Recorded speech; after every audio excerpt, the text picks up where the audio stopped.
Nakakabaliw ang mga balitang to. LeBron James at Anthony Davis parehong pupunta sa Golden State Warriors. Los Angeles Lakers updates at Ja Morant trade. Halika't ating pag-usapan. Bago yan, dito muna tayo sa mga trades na nangyari. Unahin natin si DeAndre Ayton na opisyal nang babalik sa Lakers. Kinuha na ni Ayton ang kanyang 8 million player option. Buti pa si DeAndre Ayton ay mas prioritize pa ng LA kaysa kay Lolo Bron. Babay Lolo Bron na talaga to. Aray mo! Baka! Habang tinanggap ni Ayton ang offer, nag-decline naman si Marcus Smart sa kanyang 5 million player option at gustong mag-explore sa free agency at makakakuha ng mas malaking offer sa ibang team. Isa pang balita sa Lakers, Jalen Duren may nakaschedule na meeting sa LA. Napabalitang gusto ni Jalen Duren na umalis na ng Detroit Pistons after a low-balled offer o mas pinababang sahod. Isa pa naman si Jalen Duren sa naging dominanting big man ng Detroit Pistons at malaki din ang nakontribute niya sa team papasok ng playoffs at umabot sa conference finals. Kung makuha ng Lakers si Jalen Duren, makakatulong siya with his athletic rim runner at love threat na perfect tandem for Luka Doncic. Since nag-request din si Luka ng A-list na sentro, kaya swak na swak si Jalen Duren. At matik na mababangko si DeAndre Ayton at posibleng maging third option pa nga dahil andyan pa si Jackson Hayes.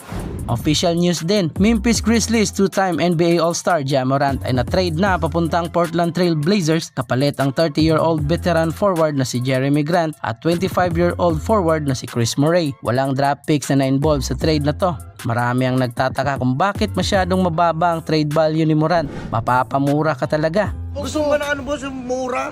Oo boss, may Dahil din kasi sa off-court issue ni Ja Morant at mga suspensions sa nakaraang issue niya sa liga, pati na rin ang pagiging injury prone nito, kaya naka-epekto to sa kanyang track record. At eto na, habang naghihintay ang lahat kung matutuloy si LeBron James sa Golden State Warriors or sa Miami Heat, mas tumaas ang chance ngayon na mas matutuloy siya sa Warriors kaysa sa Miami. Dahil si Andrew Wiggins ng Miami Heat ay opisyal nang pumirma na babalik sa team sa loob ng 3 years with a 64 million contract. Since may salary cap issues din ang Miami Heat sa pagkakakuha nila kay Giannis Antetokounmpo ay kakapusin ang Heat at malabo nang mapunta pa si LeBron sa kanila. Sa Warriors naman, akala ng marami ay walang kibo ang Golden State Warriors sa nangyayaring blockbuster trade sa liga. Pero wait, sabi ng Warriors ay kami naman. Plano ngayon ng Warriors na magbuo ng bagong super team. Di basta-basta ang gustong kunin ng Warriors. Walang iba kundi si The Bro, Anthony Davis. Possible na kapalit sa trade na to ay si Jimmy Butler. Agresibo na talaga ang Golden State. Ayon kay Kevin O'Connor, makikipag-trade ang Golden State Warriors sa Washington Wizards for Anthony Davis this free agency para makasama si LeBron at Steph. At sa mga nakaraang interview nga kay AD, ay gusto pa nitong makakuha ng isa pang championship. Mas lalo pa ngang pinasolid ang balitang to dahil kaka-announce lang na si Draymond Green ay nag-decline na sa kanyang 27 million player option para maging free agent. Insane sacrifice to at makakatulong ang desisyon ni Draymond Green para magkaroon ng bakante o flexibility sa team para ma-acquire ang BFF niyang si LeBron James at si Anthony Davis. At dagdag pa nga ni Kevin O'Connor na simple lang ang agenda ng trade na to, a team up for a possible championship run.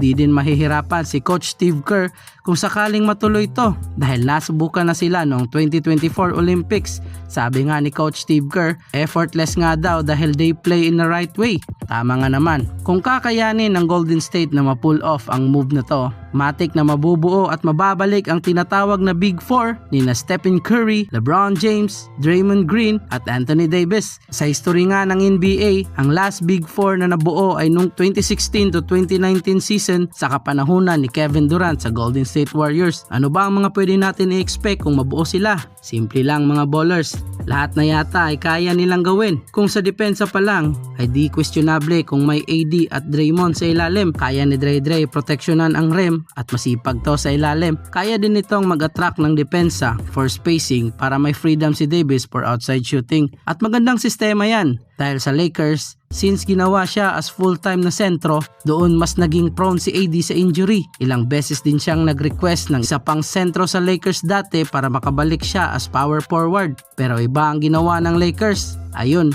na-trade siya papuntang Dallas. Sa sistema ng Warriors ay makakagalaw ng mas maayos si AD dahil may big man ng Warriors nakaka-resign lang ng Golden State na pwedeng maging sentro na sina Kristaps Porzingis at si Al Horford at si Anthony Davis ang matik na magiging power forward. Sa ganyang paraan ay maaalagaan ng Warriors ang health ni Anthony Davis at makaiwas sa major injuries. And speaking of spacing, makakatulong din si Anthony Davis, Bron at Dre kay Stephen Curry for more open 3-pointers. Sa opensa naman ay unstoppable din sila.